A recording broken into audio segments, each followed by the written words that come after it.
దోస్తం నమస్కార్. 9.5 లక్షల ఎకరాల భూమి, దీని విలువ 1,20,000 కోట్ల రూపాయలు. మరి 1,20,000 కోట్ల ఆస్తిపై ఒక సంవత్సరానికి ఎంత ఆదాయం రావాలి? బ్యాంకులో ఫిక్స్డ్ డిపాజిట్ చేస్తే ట్యాక్సులు అన్నీ పోను ఏడాదికి కనీసం 5,000 కోట్ల రూపాయల ఆదాయం వస్తుంది.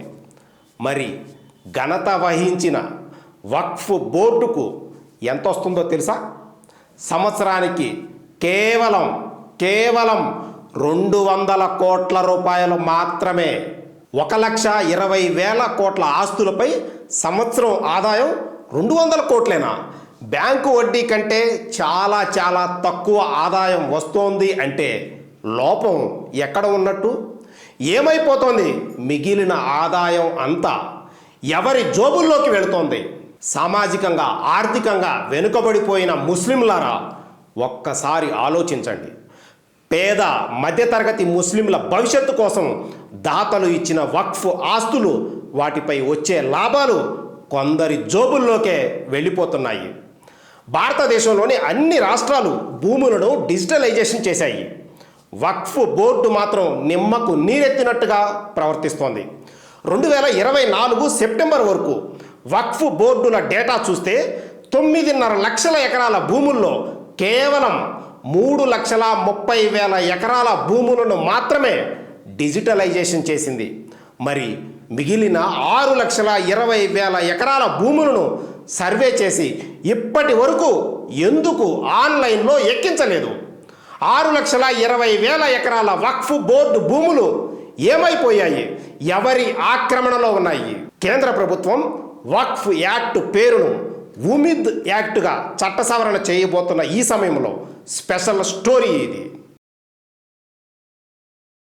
భారతదేశంలో ఎక్కువ భూములు 3 సంస్థలకు ఉన్నాయి. అందులో వక్ఫ్ బోర్డు కూడా ఒకటి. మొదటి స్థానంలో ఉన్న రక్షణ శాఖకు 18 లక్షల ఎకరాలు, రెండో స్థానంలో ఉన్న రైల్వే శాఖకు 12 లక్షల ఎకరాలు, మూడో స్థానంలో ఉన్న వక్ఫ్ బోర్డుకు 9,40,000 ఎకరాల భూములు ఉన్నాయి. 2014లో అంటే సరిగ్గా 10 సంవత్సరాల కిందట వక్ఫ్ ఆస్తులు ఎక్కడెక్కడ ఉన్నాయో, ఎన్ని ఆస్తులు ఆక్రమణలకు గురయ్యాయో పూర్తి స్థాయిలో లెక్కలు లేవని సర్వే కమిషనర్ అధికారికంగా ప్రకటించడం ఆందోళన కలిగించింది. ఒక అంచనా ప్రకారం దేశవ్యాప్తంగా వక్ఫ్ బోర్డుకున్న 9,40,000 ఎకరాల భూముల్లో 4,36,169 ఎకరాల భూమికి సంబంధించిన ఒరిజినల్ రికార్డులే లేకుండా పోయాయి. 58,898 ఎకరాల వక్ఫ్ భూములను ఇతరులు ఆక్రమించుకున్నారు. గుజరాత్, ఉత్తరాఖండ్, ఉత్తరప్రదేశ్లోని వక్ఫ్ ఆస్తులకు సంబంధించి ఇప్పటికీ అంటే 2024 సెప్టెంబర్ వరకు కనీసం సర్వేలే మొదలు కాలేదంటే పరిస్థితి ఎంత అధ్వాన్నంగా ఉందో ఒక్కసారి మీరే ఆలోచించుకోండి. దీనికంతటికీ కారణం ఒకటే, అవినీతి. వక్ఫ్ బోర్డుల్లో పాతుకుపోయిన కొందరు వక్ఫ్ భూముల విషయంలో తమ లాభం కోసం ఇతరులతో రాజీ పడిపోయి పేద మధ్యతరగతి ముస్లింల భవిష్యత్తును అంధకారంలోకి నెట్టారు. ఇప్పుడున్న వక్ఫ్ యాక్ట్ ప్రకారం కేంద్ర రాష్ట్ర ప్రభుత్వాలు వక్ఫ్ భూముల వ్యవహారాల్లో జోక్యం చేసుకునే పరిస్థితే లేదు. అసలు ఈ వక్ఫ్ ఎలా వచ్చింది? బ్యాక్గ్రౌండ్లోకి వెళ్తే 1421 సంవత్సరంలో ఢిల్లీ సుల్తాన్ ముయిజుద్దీన్ తన రాజ్యంలోని 2 గ్రామాలను జామా మసీదులకు అంకితం చేసి మంచి చెడ్డల కోసం షైకుల్ అనే అధికారిని నియమించాడు. తర్వాత రోజుల్లో తమ రాజ్యాల్లోని గ్రామాలను మసీదులకు అంకితం చేశారు ముస్లిం రాజులు. ఇలా కాలక్రమంలో పోగుపడ్డ లక్షల ఎకరాలు వక్ఫ్ ఆస్తులుగా రూపాంతరం చెందాయి. మతపరంగాను సేవా కార్యక్రమాల కోసము ఉద్దేశించిన ఆస్తుల సమూహమే వక్ఫ్. వక్ఫ్ అనేది ఒక అరబిక్ పదం. వక్ఫ్ అంటే నిర్బంధం లేదా నిషేధం అని అర్థం. వక్ఫ్ పేరిట ఎవరైనా ఒకసారి దానం ఇస్తే ఆ ఆస్తి ఇక శాశ్వతంగా వక్ఫ్ ఆస్తిగానే ఉండిపోతుంది. వక్ఫ్ ఆస్తులపై 19వ శతాబ్దంలో లండన్ కోర్టులో ఒక కేసు నమోదైంది. 4 బ్రిటిష్ జడ్జీలు వక్ఫ్ ఆస్తుల చట్టాన్ని రద్దు చేస్తూ తీర్పు ఇచ్చారు. అయితే ఇండియాలో మాత్రం ఆ తీర్పు అమలు కాలేదు. అప్పటి నుండి ఇప్పటి వరకు వక్ఫులను అరికట్టే ప్రయత్నం ఎవ్వరూ చేయకపోగా మైనారిటీలను బుజ్జగించే ప్రయత్నంలో భాగంగా వక్ఫ్ బోర్డులకు మరిన్ని అధికారాలు ఇచ్చుకుంటూ వచ్చాయి గత ప్రభుత్వాలు. జవహర్లాల్ నెహ్రూ ప్రభుత్వం వక్ఫ్ చట్టాన్ని ఆమోదించింది. ఇది వక్ఫుల కేంద్రీకరణకు దారితీసింది. చట్టం ప్రకారం కేంద్ర ప్రభుత్వం 1964లో సెంట్రల్ వక్ఫ్ కౌన్సిల్ను ఏర్పాటు చేసింది. 1995లో అన్ని రాష్ట్రాలతో పాటు కేంద్ర పాలిత ప్రాంతాల్లోనూ వక్ఫ్ బోర్డుల ఏర్పాటుకు వీలుగా చట్టాన్ని సవరించారు. ఇండియాలో మొత్తం 32 వక్ఫ్ బోర్డులున్నాయి. 9,40,000 ఎకరాల భూములను ఈ 32 వక్ఫ్ బోర్డులే కంట్రోల్ చేస్తున్నాయి. బ్రిటిష్ హయాంలో 1913లో మొదలైన ముసల్మాన్ వక్ఫ్ యాక్టుకు తర్వాత కాలంలో 3 సార్లు చట్ట సవరణలు జరిగినప్పటికీ వక్ఫ్ చట్ట సవరణ 2024, ముసల్మాన్ వక్ఫ్ బిల్లు సవరణ 2024లో మాత్రం కఠినమైన నిబంధనలు జోడించి వక్ఫ్ బోర్డుల ఇష్టారాజ్యానికి చెక్ పెట్టబోతుంది నరేంద్ర మోదీ సర్కారు. ప్రస్తుతం జాయింట్ పార్లమెంటరీ కమిటీ దేశవ్యాప్తంగా పర్యటిస్తూ ప్రజలందరి అభిప్రాయాలను తెలుసుకుంటోంది. ముస్లింల కోసం విద్యా సంస్థలు ఏర్పాటు చేయాల్సిన స్థలాల్లో షాపింగ్ కాంప్లెక్స్లు నిర్మించారని, వక్ఫ్ బోర్డు సభ్యులు తమకు కావాల్సిన వాళ్లకు వక్ఫ్ ఆస్తులను అతి తక్కువ అద్దెలకు ఇచ్చేస్తున్నారని చాలా ముస్లిం సంఘాలే జాయింట్ పార్లమెంటరీ కమిటీకి ఫిర్యాదులు కూడా చేశాయి. ఇప్పటి వరకు పార్లమెంటు కమిటీకి 1 కోటికి పైగా పిటిషన్లు వచ్చాయి. లక్షల ఎకరాల భూములు ఉన్నప్పటికీ వక్ఫ్ బోర్డులు పేద మధ్యతరగతి ముస్లింల అభివృద్ధికి చేస్తున్న కృషి ఏమీ లేదనే చెప్పుకోవాలి. పేద మధ్యతరగతి ముస్లింలకు ఉచితంగా చదువు, వైద్య సహాయం, షరియా చట్టాల ప్రకారం వడ్డీ లేకుండా లోన్లు ఇవ్వటం లాంటివి వక్ఫ్ బోర్డులు చేయటం లేదు. వక్ఫ్ ట్రిబ్యునల్ కోర్టుల్లో మొత్తంగా 40,951 కేసులు పెండింగ్లో ఉన్నాయి. ఇందులో ఆశ్చర్యం ఏముంది? అన్ని కోర్టుల్లోనూ 1000 కేసులు పెండింగ్లో ఉన్నాయి కదా అంటారా? కరెక్టే.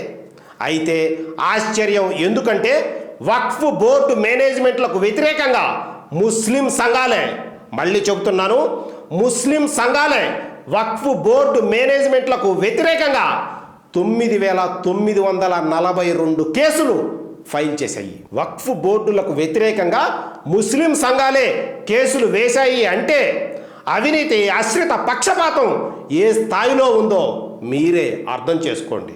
2004లో కేంద్రంలో కాంగ్రెస్ ప్రభుత్వం ఏర్పడ్డాక ముస్లింలను అభివృద్ధి పదంలోకి తీసుకురావటం కోసం 2005లో ఢిల్లీ హైకోర్టు మాజీ చీఫ్ జస్టిస్ సచార్ అధ్యక్షతన ఒక కమిటీని నియమించింది. 2006లో సచార్ కమిటీ రిపోర్టు బయటకు వచ్చాక చాలా రాజకీయ పార్టీలు, కొన్ని ముస్లిం సంఘాలు చాలా పెద్ద ఎత్తున ఆందోళనకు దిగాయి. 1,20,000 కోట్ల వక్ఫ్ బోర్డు ఆస్తులపై ఇప్పుడు సంవత్సరానికి 200 కోట్ల రూపాయల లాభమే వస్తోందని, దీన్ని కనీసం 10% అంటే సంవత్సరానికి 12,000 కోట్ల రూపాయల ఆదాయం వచ్చేలా చేయాలని, ఇందుకు అవకాశం ఉన్నప్పటికీ వక్ఫ్ బోర్డు కమిటీల్లో ఉన్న లోపాలతో ప్రభుత్వాలు, దిగువ స్థాయి ముస్లిం సమాజం భారీ లాభాలను కోల్పోతోందని సచార్ కమిటీ 18 సంవత్సరాల కిందట చెప్పింది. ముతావాలీల విధి నిర్వహణలో మార్పులు తీసుకురావాలని, వక్ఫ్ బోర్డుల్లో కనీసం 2 మహిళలకు అవకాశం కల్పించాలని, ఫైనాన్షియల్ ఆడిట్లోకి వక్ఫ్ బోర్డులను తీసుకురావటం ద్వారా ఎంత ఆదాయం వస్తుంది, ఎంత ఖర్చు అవుతుందనే వివరాలపై పారదర్శకత వస్తుందని సచార్ కమిటీ సిఫార్సు చేసింది. 19 ఏళ్ల కిందట మన్మోహన్ సింగ్ ప్రభుత్వం ఏర్పాటు చేసిన సచార్ కమిటీ నివేదికలోని చాలా అంశాలను ఇప్పుడు ఇన్నేళ్ల తరువాత అమలులోకి తీసుకురావాలని నరేంద్ర మోదీ సర్కారు నడుం బిగించింది. కొత్త చట్టం ప్రకారం ముస్లింలలో వెనుకబడిపోయిన బొహరా, అగాఖానీ వర్గాలతో పాటు కనీసం 2 మహిళలకు వక్ఫ్ బోర్డుల్లో అవకాశం కల్పించబోతున్నారు. షియా వర్గానికి మరింత ప్రాతినిధ్యం పెరగబోతోంది. 2 నాన్ ముస్లింలను టెక్నికల్ మెంబర్లుగాను నియమించబోతున్నారు. వక్ఫ్ బోర్డు పేరును united Waqf management empowerment efficiency and development act 1995గా మారుస్తున్నారు. సింపుల్గా చెప్పాలంటే చట్టం అమలులోకి వస్తే వక్ఫ్ బోర్డు పేరు ఉమిద్ బోర్డుగా మారబోతోంది. వక్ఫ్ ఆస్తులకు సంబంధించిన వివాదాలను వక్ఫ్ ట్రిబ్యునల్స్ మాత్రమే పరిష్కరిస్తాయి. Collector, revenue department, city civil కోర్టులు ఎలాంటి జోక్యం చేసుకోవడానికి ఇప్పటిదాకా అవకాశం లేదు. ఇందులోనూ మార్పులు చేయబోతున్నారు. కొత్త చట్టం ప్రకారం క్లాస్ 1 నుంచి సివిల్ జడ్జి హోదా ఉన్న న్యాయమూర్తులనే వక్ఫ్ బోర్డు ట్రిబ్యునల్స్కు చైర్మన్లుగా నియమించాలి. వక్ఫ్ ట్రిబ్యునల్స్ ఇచ్చే ఆదేశాలను 90 రోజుల్లోపు హైకోర్టులో అప్పీల్ చేసుకోవచ్చు. వక్ఫ్ ఆస్తులపై ఎన్నో వివాదాలున్నాయి. చాలా చోట్ల ప్రభుత్వ స్థలాలను కూడా వక్ఫ్ ఆస్తులుగా మార్చేశారన్న ఆరోపణలు చాలా బలంగా ఉన్నాయి. ఈ విషయంలో ఇప్పటి వరకు కలెక్టర్లు ఏమీ చేయలేకపోయేవాళ్ళు. కొత్త చట్టం ప్రకారం జిల్లా కలెక్టర్ ఆర్బిటర్గా వ్యవహరిస్తారు. ప్రభుత్వ స్థలమా లేకపోతే వక్ఫ్ స్థలమా అన్న విషయంపై కలెక్టర్ ఫైనల్ నిర్ణయాన్ని తీసుకొని అందుకు తగ్గట్టుగా రెవెన్యూ రికార్డుల్లో మార్పులు చేసే అధికారం కలెక్టర్లకు కల్పిస్తోంది కొత్తగా రాబోతున్న ఉమీద్ చట్టం. భారతదేశం సెక్యులర్ దేశం. ఎన్నో మతాలున్నాయి, అన్ని మతాలు సమానమే. అయితే ఇతర మతాల దేవుడు ఆస్తులకు ప్రత్యేక హక్కులంటూ ఏమీ లేవు. కానీ వక్ఫ్ బోర్డు పేరుతో ఒక మతానికి చెందిన దైవ ఆస్తులకు మాత్రమే కల్పించిన రాజ్యాంగ చెల్లుబాటును ప్రశ్నిస్తూ ఢిల్లీ హైకోర్టులో ఒక కేసు నడుస్తోంది ఇప్పుడు. ఈ కేసులో తీర్పు వ్యతిరేకంగా వస్తే వక్ఫ్ బోర్డులకున్న విశేష అధికారాలు రద్దయ్యే ప్రమాదం కూడా ఉంది. చాలా ముస్లిం దేశాల్లో వక్ఫ్కు ఆస్తులే లేవు. Lebanon, Turkey, Libya, Egypt, Sudan, Syria, Jordan, Tunisia, Iraq వంటి ముస్లిం దేశాల్లో వక్ఫ్కు ఆస్తులే లేవు. మరికొన్ని ముస్లిం దేశాలైన Saudi Arabia, Kuwait, Oman, Pakistan, Bangladesh వంటి ముస్లిం దేశాల్లో వక్ఫ్ మేనేజ్మెంట్లు ఉన్నాయి, కానీ స్థానిక ప్రభుత్వాల పర్యవేక్షణలోనే పనిచేస్తుంటాయి.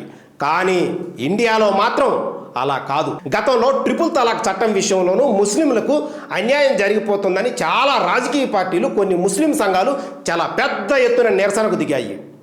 ముస్లిం మహిళలకు మేలు చేయాలన్న ఒకే ఒక్క ఆలోచనతో ఎన్ని గొడవలు జరిగినప్పటికీ, ప్రతిపక్షాలు ఎన్ని అభ్యంతరాలు వ్యక్తం చేసినప్పటికీ నరేంద్ర మోదీ సర్కారు ఎక్కడా వెనక్కి తగ్గకుండా 2017లో ట్రిపుల్ తలాక్ను పార్లమెంటు సాక్షిగా రద్దు చేసింది. ట్రిపుల్ తలాక్ రద్దయిన 2 సంవత్సరాల తర్వాత దేశంలో అతిపెద్ద రాష్ట్రమైన ఉత్తరప్రదేశ్లో జరిగిన పార్లమెంటు ఎన్నికల్లో ముస్లిం మహిళలు మూకుమ్మడిగా కట్టుకొని బీజేపీకి ఓట్లేశారు. ఉత్తరప్రదేశ్ జనాభాలో ముస్లింల వాటా 20%.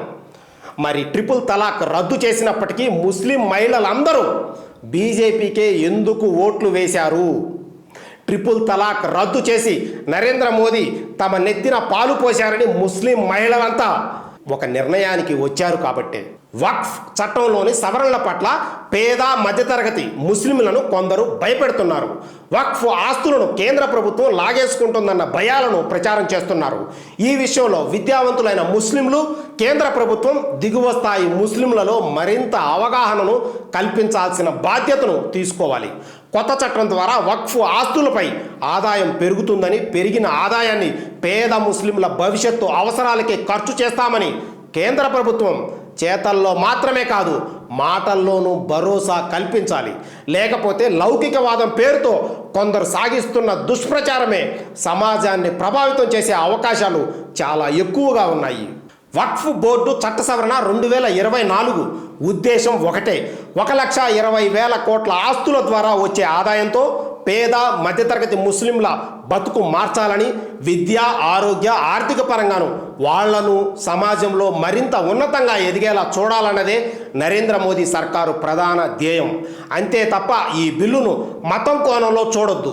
వక్ఫ్ చట్ట సవరణ జరిగినంత మాత్రాన ఒక మతం ఓడిపోయినట్టు కాదు, ఇంకో మతం గెలిచినట్టు కాదు. ఓటు బ్యాంకు రాజకీయాలు చేసే కొందరి మత్తులో మీరు చిక్కుకోవద్దు. తప్పప్పులు సరిదిద్దుకొని ముందుకు సాగుతుంటేనే మన జీవితాలకైనా మన సమాజానికైనా మంచి జరుగుతుంది. వక్ఫ్ చట్ట సవరణ వల్ల వక్ఫ్ బోర్డుల ఆదాయం పెరుగుతుంది. ఆ పెరిగిన ఆదాయం కొందరు జోబుల్లోకి వెళ్ళనివ్వకుండా పేద మధ్యతరగతి ముస్లింల భవిష్యత్తుకు ఖర్చు చేసే సువర్ణ అవకాశం రాబోతోంది.